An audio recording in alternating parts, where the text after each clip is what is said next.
அத்தியாயம் 88 போலி நிலவரையின் மாஸ்டர். நிலவரைகள் எப்போதும் பரபரப்பான இடங்கள். எந்த நேரத்திலும் ஊடுருவுபவர்கள் வரக்கூடிய இடமாக இருப்பதால் ஒவ்வொரு முறையும் முழுமையான தயாரிப்பு தேவைப்படுகிறது. இதன் காரணமாக மேலாளர் எடிசா மணிக்கணக்கில் வேலை செய்து கொண்டிருந்தாலும் இரவு வெகுநேரம் வரை வேலை செய்து கொண்டிருந்தார். இவை அனைத்தும் அவள் பின்பற்றிய பெரியவருக்காகவே. அவள் வேலையில் கவனம் செலுத்திக் கொண்டிருக்கும்போது ஒருவர் எடிசாவை பார்க்க வந்தார். மிஸ் நரியல், இந்த இரவு உங்களை இங்கு அழைத்து வந்தது எது? ஒரு எல் நரியல். அவள் எடிசாவை பார்க்க வந்திருந்தாள். தற்போது எடிசவால் நிர்வகிக்கப்படும் நிலவரையின் 3வது பகுதியில் நரியல் தங்கியிருந்தார்.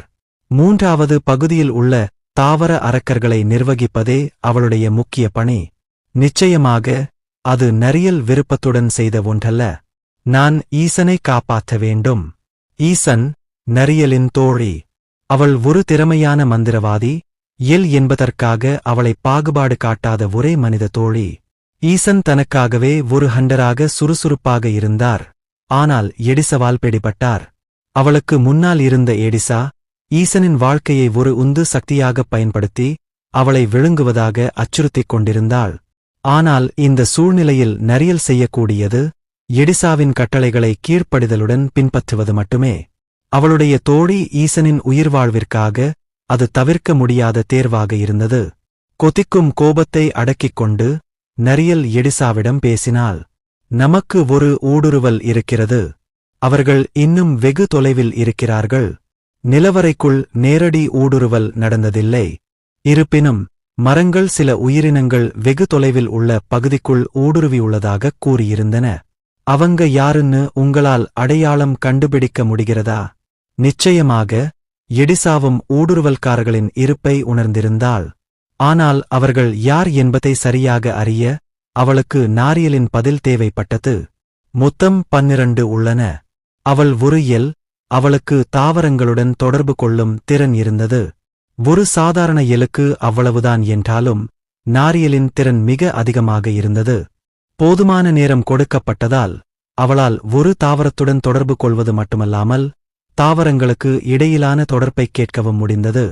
இதன் காரணமாக தாவரங்களுக்கிடையேயான தொடர்பு மூலம் தொலைவில் ஊடுருவும் நபர்களின் இருப்பைக் கேட்டு அறிந்து கொள்ள முடிந்தது. எடிசாவும் நரியலின் திறனை மிகவும் மதித்து நிலவரைக்கு அருகிலுள்ள தாவரங்களுடன் தொடர்பு கொள்ள ஏற்பாடு செய்தார்.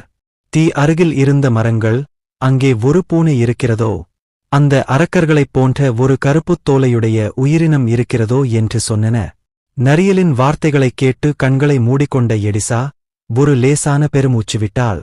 நாரியலின் திறன் சுவாரஸ்யமாக இருந்தபோதிலும் தாவரங்களிலிருந்து தகவல் தொடர்பு உடனடியாகப் பரவவில்லை. இதன் பொருள், கேட்கப்படும் தகவல் தொடர்புக்கும் அனுப்பப்படும் தகவல் தொடர்புக்கும் இடையே நேர வித்தியாசம் இருந்தது. தொலைதூர இடங்களிலிருந்து தாவரங்களின் கதைகள் இங்கு வந்து சேர நிறைய நேரம் எடுக்கும் அல்லவா?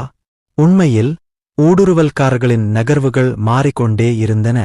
எடிசா சற்று மகிழ்ச்சியான ஒலியை எழுப்பினாள். சமீபத்தில் எஜமானருக்குச் செலுத்த எந்தப் பலியும் இல்லை.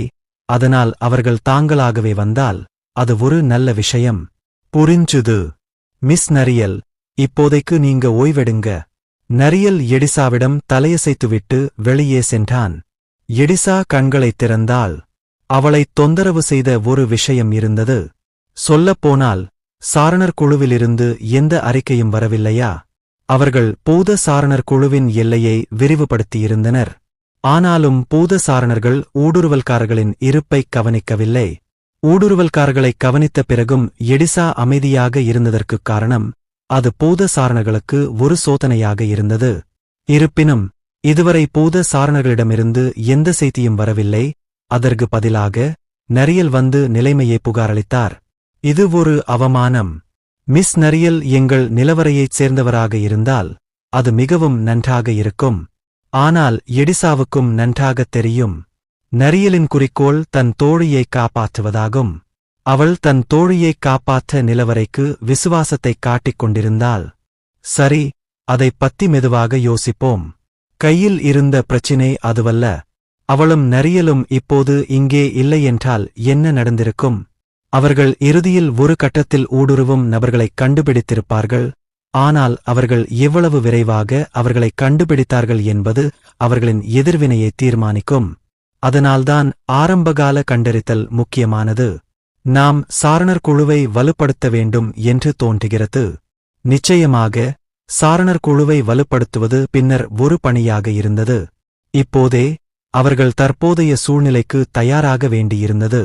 எடிசா அமைதியாக முணுமுணுத்தாள். பின்னர் தலையை திருப்பிக் கொண்டாள். சர் கோப்லின் பிரபுவை அழைத்து வாருங்கள். எடிசா கட்டளையிட்டபடி அருகில் இருந்த ஒரு எலும்புக்கூடு குதிரை விரைவாகச் செயல்பட்டது. இருண்ட காட்டில் சிக்காடாக்களின் மெல்லிசை மெதுவாகப் பரவியது. கிளைகள் வழியாக நிலவொளி ஊடுருவி இருண்ட காட்டில் மங்கலான ஒளியைப் பாய்ச்சியது.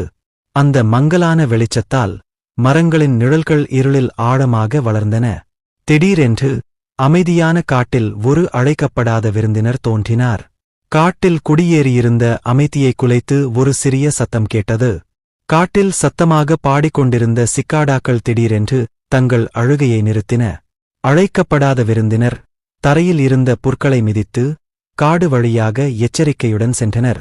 புல் மிதிக்கப்படும் சத்தம் தொடர்ந்து பரவிக்கொண்டே இருந்தது. அழைக்கப்படாத விருந்தினர் தனியாக இல்லை. அது ஒரு குழு. அவர்கள் அனைவரும் எளிய ஆயுதங்களுடன் இருந்தனர். அவை கழுதை புலிகளின் தலைகளைப் போல தோற்றமளித்தன. அவை க்னோல் என்று அழைக்கப்படும் அரக்கர்கள். அது விசித்திரமாக இருக்கிறது. முன்னால் இருந்த குழுவின் தலைவர் நிறுத்தி அமைதியாகப் பேசினார். இந்தக் காட்டில் அதிக பூதங்கள் இல்லையா? க்னோலின் தலைவரான கிரிம்டோர் சந்தேகம் தெரிவித்தார். திடீரென்று ஒரு குறிப்பிட்ட தருணத்திலிருந்து பூதங்களின் எண்ணிக்கை அதிகரித்தது. அவை இன்னும் கண்டுபிடிக்கப்படவில்லை என்றாலும் க்னோலின் இயக்கம் மெதுவாக இருந்தது. இருப்பினும் பூதங்களை எதிர்கொள்வது மிக மோசமான வழி. தலைவர் கிரிம்டரையும் சேர்த்து மொத்தம் 11 க்னோல்கள் இருந்தனர். இதற்கு நேர்மாறாக பூதங்களின் எண்ணிக்கை எண்ண முடியாத அளவுக்கு அதிகமாக இருந்தது. அந்த பூதங்களின் அடையாளம் அறியப்படும் வரை முதலில் நடவடிக்கை எடுப்பது என்பது கேள்விக்குறியாகவே இருந்தது. அதிர்ஷ்டவசமாக அவர்கள் ஊடுருவலில் நிபுணத்துவம் பெற்றதால் அவர்கள் கவனிக்கப்படாமல் இங்கு பதுங்க முடிந்தது. வரைபடத்தை திறக்கவும். கிரிம்டோர் கட்டளையிட்டபடி அவருக்கு பின்னால் இருந்த ஒரு க்னோல் விரைவாக வரைபடத்தை விரித்தார். நன்றாகப் பார்க்க முடியாத அளவுக்கு இருட்டாக இருந்தது. இங்கே நெருப்பை மூட்டுவது எதிரிக்கு அவர்களின் நிலையை மட்டுமே வெளிப்படுத்தும். நிலவொளியை பயன்படுத்தி அவர்கள் வரைபடத்தை முடிந்தவரை சிறப்பாக ஆராய்ந்தனர். அந்த வரைபடம் அருகிலுள்ள காட்டின் நிலப்பரப்பை விரிவாக சித்தரித்தது. அதன் அடிப்படையில் அவர்கள் நகர்ந்தனர். பின்னர் வரைபடத்தை விரித்த ஒரு க்னோல் வாயைத் திறந்தார். தலைவரே, வரைபடத்தை பார்க்கும்போது ஏதோ விசித்திரமாகத் தெரிகிறது. தலைவரான கிரிம்டரிடம் க்னோல் ஒரு சந்தேகத்தை வெளிப்படுத்தினார். பூதங்கள்தான் என்றாலும் வரைபடத்தில் நீங்கள் பார்க்க முடியும் என நிலவரைகளின் நிலைகள் மிகவும் தன்னிச்சையாகத் தெரிகிறது. க்னோல் வரைபடத்தைக் காட்டி விளக்கினார். வரைபடத்தில் மொத்தம் 5 நிலவரைகள் இருந்தன. பிரச்சனை என்னவென்றால் நிலவரைகளின் நிலைகள் மிகவும் விசித்திரமாக இருந்தன. முதலில் இந்த நிலவரையைப் பாருங்கள். இது ஒரு நிலவரை. அதன் எஜமானராக ஒரு சக்குபஸ் இருக்கிறார். மையத்தில் எக்ஸ் என்ற எழுத்தால் குறிக்கப்பட்ட ஒரு நிலவரை. டிமன் உலகத்திலிருந்து வந்த வதந்திகளின்படி அது ஒரு நிலவரை என்றும் அதன் எஜமானராக ஒரு சக்குபஸ் இருப்பதாகவும் கூறப்பட்டது. அந்த நிலவரைதான் அவர்களின் இலக்காக இருந்தது. வரைபடத்தின் மையத்தில் குறிக்கப்பட்ட நிலவரைதான் அவர்களின் பணியான அசுரர்களை ஆராய்வது இலக்காக இருந்தது. பிரச்சனை என்னவென்றால் இந்த சக்யூபஸ் நிலவரை 4 மற்ற நிலவரைகளால் சூழப்பட்டுள்ளது. துணை அதிகாரி க்னோல் தொடர்ந்து முறையாக விளக்கினார். நிச்சயமாக ஒவ்வொரு நிலவரைக்கும் இடையிலான தூரம் கணிசமானது. ஆனால் 4 நிலவரைகளும் சுக்குபஸ் நிலவரையின் வடக்கு, தெற்கு, கிழக்கு மற்றும் மேற்கில் சரியாக அமைந்துள்ளன. நிலவரைகளை இணைக்கும்போது அது ஒரு சிலுவையின் வடிவத்தை ஒத்திருந்தது. கிரிம்டோர், தலைவர் க்னோல் தனது துணை அதிகாரிகளின் விளக்கத்துடன் தலையசைத்து உடன்பட்டார். அது நிச்சயமாக விசித்திரமானது. டிமன் உலகில் வரைபடம் கிடைக்கும் வரை அவர்கள் விசித்திரமான எதையும் கவனிக்கவில்லை. ஆனால் விளக்கத்தைக் கேட்ட பிறகு நிலவரைகளின் நிலைகள் தன்னிச்சையாக உணர்ந்தன. மையத்தில் சக்யூபஸ் நிலவரை, அதைச் சுற்றி சிலுவை வடிவத்தை உருவாக்கும் மற்ற 4 நிலவரைகள். யாரோ வேண்டுமென்றே நிலவரைகளை வைத்தது போல் இருக்கிறது. ஆனால் அந்த எண்ணம் எவ்வளவு அபத்தமானது என்பதை கிரிம்டருக்குத் தெரியும். நிலவரைகள் இயற்கையாகவே தோன்றின. அவை யாரோ ஒருவர் தங்கள் விருப்பப்படி உருவாக்கி தங்கள் நிலைகளை சரிசெய்யக்கூடிய பொருட்கள் அல்ல. எனவே தற்போதைய நிலைப்பாடுகள் தற்செயலாக ஏற்பட்டவை. முந்தைய வரைபடம் இல்லையா? கிரிம்டோர் மீண்டும் தனது துணை அதிகாரியிடம் கேட்டார். தற்போதைய வரைபடத்தில் குறிக்கப்பட்டுள்ள 5 நிலவரைகள் மட்டுமே மிகப்பெரிய நிலப்பரப்பை உள்ளடக்கியது. இவ்வளவு பெரிய பிரதேசத்தில் 5 நிலவரைகள் மட்டுமே இருப்பது சாத்தியமில்லை. முந்தைய வரைபடம் சங்கத்தின் தணிக்கை குழுவால் தொலைந்து போனது. இப்போது நம்மிடம் இருப்பது ஒரே வரைபடம்தான். சங்கத்தைச் சேர்ந்த இவர்கள் எல்லாம் திறமையானவர்கள் இல்லை. சரி, இவ்வளவு துறைகள் இருக்கும்போது நீங்கள் என்ன எதிர்பார்க்க முடியும்? கிரிம்டோர் பெருமூச்சு விட்டபடி தலையை ஆட்டினான். திமன் உலக வணிகர் சங்கம் அவர்களுக்கு இந்த பணியை ஒதுக்கியபோது அவர்களிடம் அதிகம் சொல்லவில்லை. சக்குபஸ் நிலவரையையும் அதன் எஜமானரையும் ஆராயுங்கள். அதுதான் விஷயம். தேவைப்பட்டால் அவர்கள் பலத்தைப் பயன்படுத்த அனுமதிக்கப்பட்டனர். சங்கங்களின் வளங்களைக் கொண்டு தணிக்கைக் குழுவைப் பயன்படுத்தி அவர்கள் நிலவரைகளை விசாரித்திருக்கலாம். ஆனால் அவர்கள் அவ்வாறு செய்யவில்லை. அந்த நிலவரைகளைப் பற்றி சங்கத்திற்கு சந்தேகங்கள் இருந்தன என்பதில் எந்த சந்தேகமும் இல்லை. எனவே அவர்கள் அதை எங்களிடம் ஒப்படைத்தனர். கிரிம்டரும் அவரது குழுவும் சங்கத்தால் பணியமர்த்தப்பட்ட அசுர கூலிப்படையினர். இது ஒரு தற்காலிக ஒப்பந்தமாக இருந்தாலும் இப்போதைக்கு அவை சங்கங்களின் அதிகார வரம்பிற்குள் இருப்பதிலிருந்து வேறுபட்டவை அல்ல. சங்கத்தின் உத்தரவுகளைப் பின்பற்றுவது அவர்களின் வேலை. இந்த முறை அரக்க உலகம் வழங்கிய பணி சக்குபஸ் நிலவரையை விசாரிப்பதாகும். ஆனால் ஒரு தடையாக இருந்தது. அது பூதங்களின் இருப்பு. சில்ரெஸ், பூதங்கள் எந்த பிரிவைச் சேர்ந்தவை என்பதைக் கண்டுபிடிக்க முடியுமா? இந்த முறை கிரிம்டோர் மற்றொரு உறுப்பினரிடம் உரையாற்றினார். அந்த நபர் ஒரு க்னோல் அல்ல. கருமையான சருமமும் கருமையான கூந்தலும் கொண்ட அவர்களின் ஒட்டுமொத்த நிறம் கருமையாக இருந்ததால் இது போன்ற ஒரு இரவில் அவர்களை நன்றாகப் பார்ப்பது கடினமாக இருந்தது. ஆனால் அவளை அடையாளம் காட்டிய ஒரு அம்சம் இருந்தது. அவளுடைய கூர்மையான காதுகள். கருமையான தோலும் கூர்மையான காதுகளும் கொண்ட ஒரே ஒரு உயிரினம் மட்டுமே இருந்தது. ஒரு இருண்ட எல். கிரிம்டோர் அழைத்த சில்ரெஸ், சங்கத்தால் பணியமர்த்தப்பட்ட ஒரு அரக்கனும் கூட. ஒரு நிமிஷம். நான் இப்போ பக்கத்துல இருக்குற மரங்களோட ஆவிகளை சோதிச்சுப் பார்க்கிறேன். மரத்தின் மீது சில்ரஸ் கை ஏற்கனவே வைக்கப்பட்டிருந்தது. எல்ஃப்ஸைப் போலவே டார்க் எல்ஃப்ஸும் தாவரங்களுடன் தொடர்பு கொள்ள முடியும். இதனால் அருகிலுள்ள பூதங்களின் இருப்பை அடையாளம் காண இது ஒரு பொருத்தமான திறனாக அமைகிறது. மரங்கள் தங்கள் வாழ்நாள் முழுவதும் ஒரே இடத்தில் வேரூன்றி நின்றன. அதே நேரத்தில் அவர்கள் தங்கள் சுற்றுப்புறங்களை அதிகமாகக் கவனித்தனர். எனவே பூதங்களின் அடையாளத்தை விரைவாகக் கண்டுபிடிக்க அவர்கள் நம்பினர். ஆனால் ஏன்? சில்ரெஸால் தலையை மட்டும் சாய்க்க முடிந்தது. நான் எந்தத் தவறும் செய்யவில்லை. மரங்களுடன் தொடர்பு கொள்ள முயன்ற போதிலும் அவள் தொடர்ந்து தோல்வியடைந்தாள். முதலில் அவள் தவறு செய்துவிட்டதாக நினைத்தாள். ஆனால் அவள் மீண்டும் மரத்தின் மீது கையை வைத்தபோது எந்த பதிலும் இல்லை. இது தோல்வியல்ல. மரங்கள் அவளுடைய தொடர்பை ஒருதலைப்பட்சமாக நிராகரித்தன. சில்ரெஸ் தன் கையை மரத்திலிருந்து எடுத்தாள். பின்னர் அவள் குனிந்து கீழே உள்ள புல்லில் தன் கையை வைத்தாள். விளைவு அப்படியே இருந்தது. என்னால் எதுவும் உணர முடியவில்லை. செடிகள் அவளுடைய தொடுதலை நிராகரித்தன. ஆனால் அது மட்டும் இல்லை. அவர்கள் அனைவரும் எதையோ கண்டு பயந்ததாகத் தோன்றியது. அது என்னவாக இருக்கும்? தாவரங்கள் பயத்தை வெளிப்படுத்துவதை சில்ரெஸ் இதற்கு முன்பு உணர்ந்ததில்லை. இந்தக் காட்டில் என்ன இருக்க முடியும்? சில்ரெஸ் ஒரு கணம் திடுக்கிட்டுப் போனார். இருப்பினும் அவளுடைய எதிர்வினையைப் பொருட்படுத்தாமல் கிரிம்டோர் தனது குரலை சற்று உயர்த்தினார். நீ எதையும் உணர முடியாதுன்னு சொல்றியா? பூதங்கள் நிலவரையைச் சேர்ந்தவையா அல்லது காட்டில் சுற்றித் திரிகின்றனவா என்பதை அறிவது முக்கியம். அவர்கள் நிலவரையைச் சேர்ந்த அரக்கர்களாக இருந்தால் கிரிம்டோர் கவலைப்பட ஒன்றுமில்லை. அது தற்காலிகமானதாக இருந்தாலும் அவர் தற்போது சங்கத்தின் அதிகார வரம்பிற்குள் இருந்தார். பெரும்பாலான நிலவரைகள் அரக்க உலக வணிகர் சங்கத்திற்கு ஒத்திவைக்க வேண்டியிருந்தது.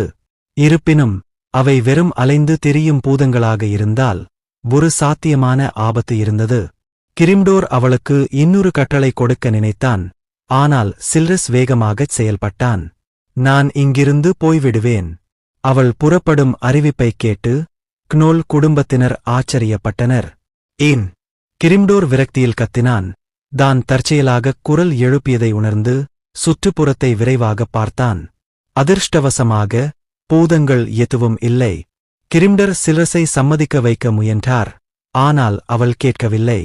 வேறு எதுவும் சொல்வதற்கு முன் அவள் திரும்பி நடந்தாள்.